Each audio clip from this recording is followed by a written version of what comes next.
Hi everyone and welcome to Push Luck Video. My name is Eric and today we'll be looking at Troll. Now this is a 2015 release by Oink Games and this is a reimagining of a 2012 game called Dragon Teeth Washer. This is by Oink Games. So the author is actually Grosso Meyer's Workshop and Jun Sasaki-san. So it is based on a 2012 game Dragon Teeth Washer and they reimagined it as Troll. Now this is the second this is a revised video review of Troll. The first video review I did of this, I played wrongly. Much thanks to you out there who have corrected me on this. So I since relooked at what parts I missed out and replayed it again. And so this will be the corrected video review of Troll. So let's take a look at the game components of Troll. It plays 2 to 5 players, 3 to 5 players. It takes about 20 minutes or so to play. And very similar to the rest of the other Oink games, this is one game that comes in a very small box, very nice design, very nice graphical design, easy to play. Apparently not as easy to learn and teach because there are some parts which I missed out. The rules, the way that it's formatted is a bit weird as well. So let's take a look at the game components and how to play the game and whether this game matches up to the other Oink games that I've liked so far in my previous video reviews. Alright, so this is all you get in Troll. Now, as like all the previous Oink games, all the game components are very nice quality. You can see there's nice thick quality cardboard, There's little gems as well. The yellow gems indicate 1 point, the red gems indicate 5 points, and there's a whole lot of other cardboard sheets as well.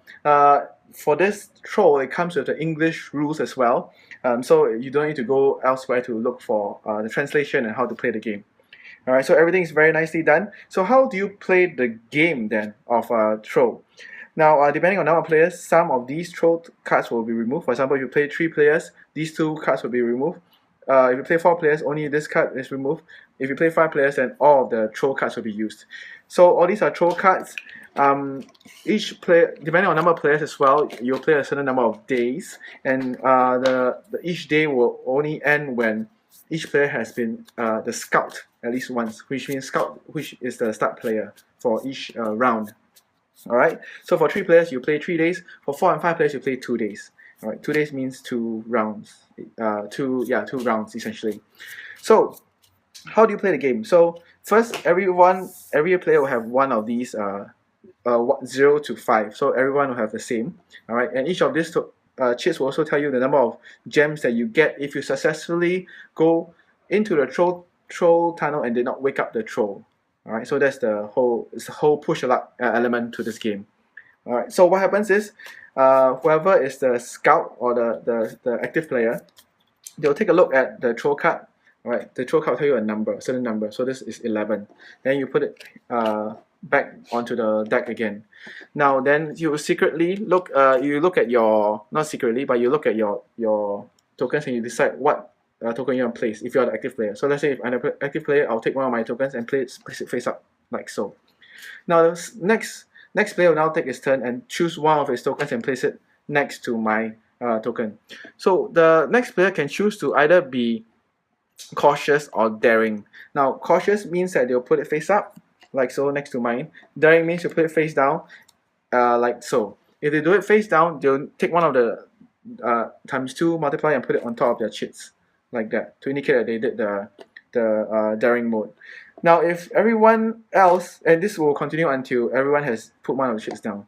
Now if everyone else was cautious and you're the last one, then you must put daring if you're the last one. Alright, this is to ensure that at least one person will always be daring when they go for this journey. So let's assume that let's say I did it this way, for example, and orange already played, and then red will play this, and then we have one more color, is blue, for example, and I'll choose one randomly like that. Alright, so what happens then? After everyone has placed, you reveal the troll number, and then you reveal all their tokens. Alright, everyone else tokens. Now this is where I got wrong in my first video review of Troll. You will now rearrange them in ascending order. So in this case, this will be moved here, alright, and this will be moved here, like so. Okay, and then now you will sum up the value of all the numbers in ascending order. So this is 1. All right, right now this is 1. So as long as the sum total is lower than or equals to this number, that means you manage to steal the gems and you pass and you are safe. So in this case, 1 is fine because 1 is under 11, so this is safe. So the one player can take this back now. So 1 plus 2, now the total is 3, so it's safe. So the blue player can take this back as well. Now if there's the same number here, in this case there's 2 3s, this will be summed together. Alright, so 3 plus 6 is 9. Alright, so as long as it's together, it did not go above this number, it's fine. So these two players are safe, so they managed to get the gems. Now 9 plus 4 is 13. 13 now is above 11. So in this case, this player woke up the troll and got caught. So this means that this player does not get anything. And in fact, this player will also get a -2. -2 gems at the end of the day. Alright. So what happens if it was a lower number, for example? Let's say this was a 5. Alright, this was 5. This is a very good example. 5. So 1 is safe. Alright. 1 plus 2 is 3. 3 is still below. 5 is safe. And now you add these two together. This is 6. 6 plus 3 is 9. 9 is above 5. So these two are now caught. Alright, which means that these two will now receive the -2 and a -2.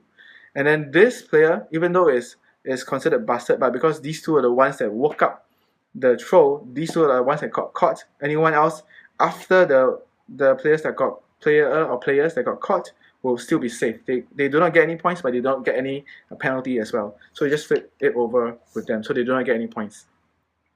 So there is a little like score chart that you can put out all the numbers here. You can put all the individual things there so that people can see easily. But I found that after my place, that is actually quite unnecessary addition that you can just keep track of it yourself. You don't need to use all these things to keep track. I mean, just flip over. You can roughly know what numbers people have played. You can ask them what numbers they have played. So there's no need to use that to keep track to form out this board for you. Alright, so after this, every player will get back all their own individual tokens, keep in front of them so that they remind themselves what they have won. So if, for example, in this case, orange has already won 2 gems, blue has won 4 gems. In this case, green has -4, yellow has -2, and red has 0. Alright, then you go, the next player now will become the active player, so they'll look at the next card, they'll do the same thing again, and keep going until everyone has been an active player once in a round. After that, you resolve, so you see how many gems you have gotten. You cannot go below 0, alright, but you make sure you have resolved everything. So after you've gotten them, you take the gems in the order, in the final sum that you have tallied, alright, then you put the gem in front of you. You take back all your tokens, remove all of these chits back into the center. Alright, and then you shuffle all the troll cards again and you start another day. So that's end of a day, you start another day. Now whoever has gotten the most gems of a previous day will now be a new start player and a new scout as well. So you play the number of days, depending on the number of players you have, and whoever has the most gems at the end of the game will win the game. So let's go to my thoughts about troll. Alright, as some of you may have watched the previous the first review of Troll will know that I did not like the game. There were quite a lot of questions. I don't understand why things were done that way. When we played it, it still played okay. It still kind of makes sense in its way. But I was questioning why it was done in this way. There's certain factors I did not understand. Now that we've played with the correct rules, this is a much more better game to play. There's a lot of bluffing involved. You're trying to guess what your neighbors are doing. The number that they show, let's say the scout shows the first number. You are trying to guess what is the scout trying to do, and then keeping the high numbers at the end can become a good thing now, because you don't mind going over, because if you are the biggest number and you kind of go over after the person who was caught, then it doesn't really matter to you, because you want to be the one after the person get caught. So the big numbers now have more significant importance, because if you do it correctly, you get the number of gems. You multiply, you get twice the number of gems.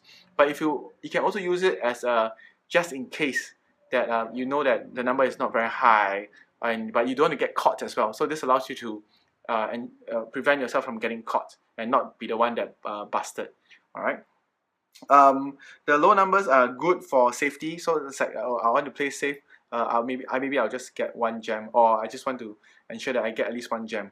So the low numbers have it has always been the same. I mean, you're always playing them to play safe, but in this case now, because of the ascending order, now they have a more significant importance, because you are trying to sneak in faster, sneak in earlier to get that 1 or 2 gems that you need. So it's quite interesting now that the rules are. I played it correctly now.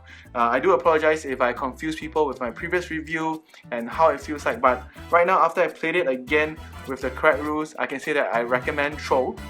Again, this is another one of those games that Oink Games hit it out of the park. Just like all the other games I've enjoyed from Oink Games, Troll is also something that I do enjoy now that I know how to play correctly. So I recommend this game. Thanks again for watching, and once again I sincerely apologize for getting the rules wrong the first time in my video review. So thanks for watching. Bye!